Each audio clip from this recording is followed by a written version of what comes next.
dedicated to Eastern and Southern Kentucky. This is WYMT Mountain News This Morning.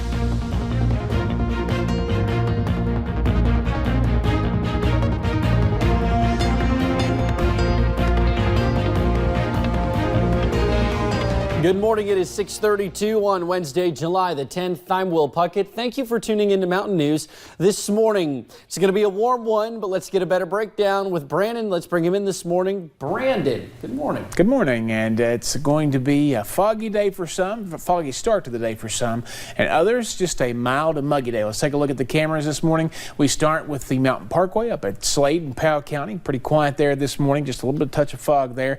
Seeing some of that over at Ashland, down toward Williamsburg and Harlan as well. So just be careful as you head out the door this morning. Live pinpoint Doppler radar, nice and quiet, so no rain to worry about.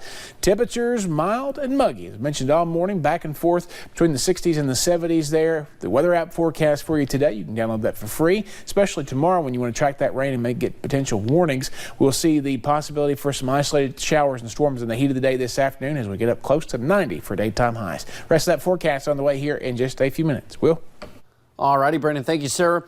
Well, the Affordable Care Act may soon be in critical condition. Attorneys from a coalition of Republican-led states are pushing to have the law commonly known as Obamacare overturned. John Lawrence reports. Obamacare is on the table and the knives are out. It is unconstitutional to mandate that people have to be forced to buy what the federal government tells them to do so. We will fight the administration tooth and nail and stand ready for whatever comes next. The Affordable Care Act's fate is under debate in front of an appeals court in New Orleans. Congress made a mistake in the way that they created the Affordable Care Act, and the consequence of that is that that law is going to be struck down. If they have their way, millions of Americans could be forced to delay, skip, or forego potentially life-saving health care altogether. On Tuesday, 2 of the 3 judges on the panel indicated they may agree with a lower court decision that called for striking down the entire law. If you no longer have the tax, why isn't it unconstitutional? Most Republicans, including President Trump, are against Obamacare. The Affordable Care Act really has been a Trojan horse for a whole lot of other policies that, frankly, are not particularly popular. Most Democrats want to keep it. If the ACA were struck down, families and communities around the country would bear life-altering consequences, and the healthcare system would be thrown into chaos.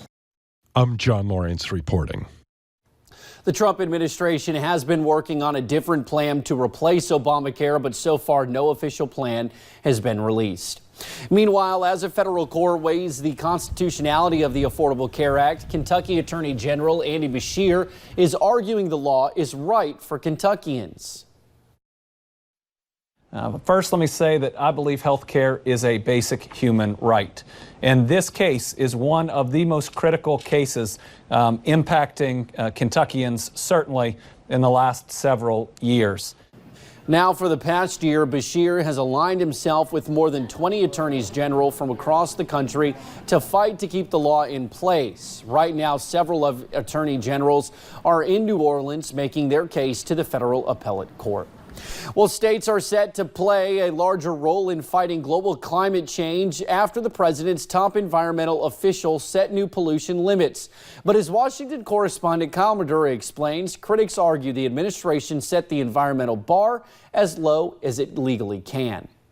While much of President Donald Trump's agenda is stuck in Washington gridlock, his administration didn't need the green light from Congress to repeal and replace President Obama's coal power pollution crackdown. This is another Trump promise made and promise kept.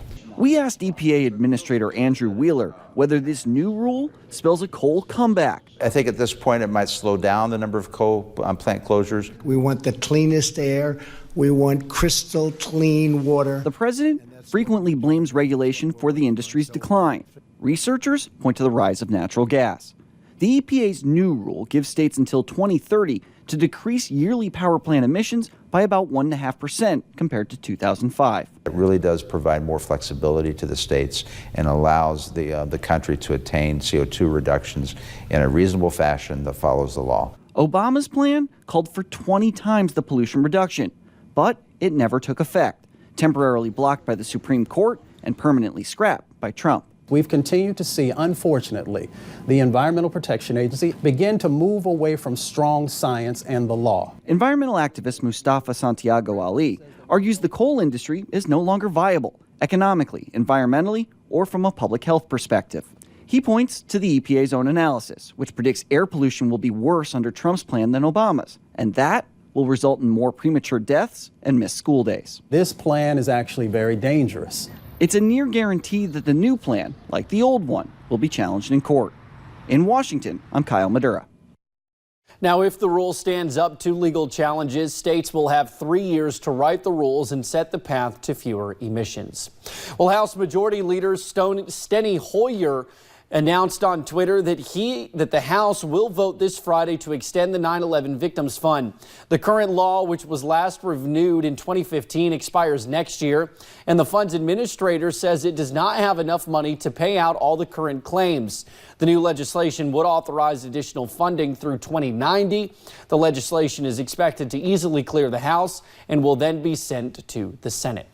Well, the 2020 Senate race is taking shape here in Kentucky. On Tuesday, Amy McGrath announced she will run for office again, this time hoping to challenge Senate Majority Leader Mitch McConnell next year.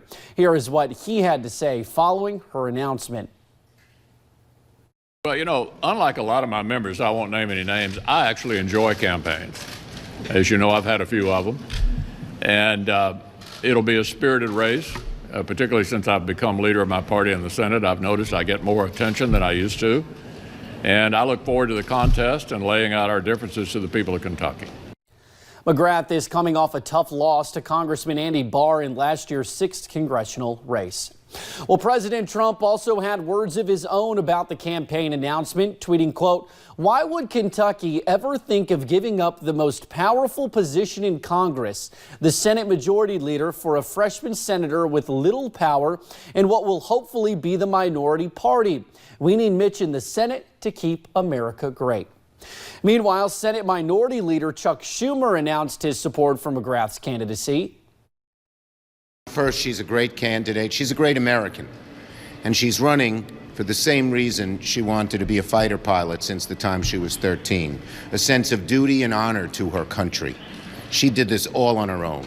And she realizes it's a tough fight. She realizes Mitch McConnell will throw everything but the kitchen sink at her. But her sense of duty and honor to Kentucky and America prevailed. McConnell is up for re-election in November of 2020. Well, it was a scary few hours for one family in Johnson County on Tuesday. A 17-year-old boy with special needs and his cousin, a 3-year-old little girl, were riding a four-wheeler and took off across the Lawrence County line. Search crews and volunteers searched for the two children for more than 3 hours. Luckily, the kids were spotted by police near the Sandy Hook area and returned to their parents. It means the world. We love each and every one of these people so much, but just to see them all come out all together, all at once is just overwhelming. I mean, I've got chills, I don't know, I have so many emotions, goosebumps. The parents are with the little girl now and say they will be holding her a little tighter after all of this. Well, the Logan County Commission has adopted a new resolution to oppose the creation of any needle exchange programs in the county. A resolution says a program could pose health, safety, and liability risks to the public. Passed by a 2-to-1 vote, the resolution states that ensuring the safety and well-being of Logan County residents and the commission is the commission's top priority. Well, it's 6:41. Let's toss it over to Brandon for a breakdown of what to expect on this Wednesday. Well, the forecast may be fog-free in some areas, but that's not the case in McKee this morning, where very dense fog is rolling across Jackson County. So again, some spots of dense fog still around. Be careful of that. Temperatures kind of fluctuating there. We'll still have a couple spots in the 60s, actually more spots now than we had a few minutes ago, but most spots are in the 70s this morning. That's the same thing across the entire state and region. 76 in Paducah and Louisville this morning, 75 Nashville, Owensboro, 69 Cincinnati, and in the Tri-Cities. Your out-the-door forecast, though, features temperatures that are going to climb quickly. As the sunshine makes an appearance, we'll get to 90 this afternoon with some chances for scattered showers and storms later on today. Will? All righty, Brandon, thank you. And thank you for joining us right here on Mountain News this morning. In just a little bit, we'll have a pet from a local shelter in our studio looking for a good home.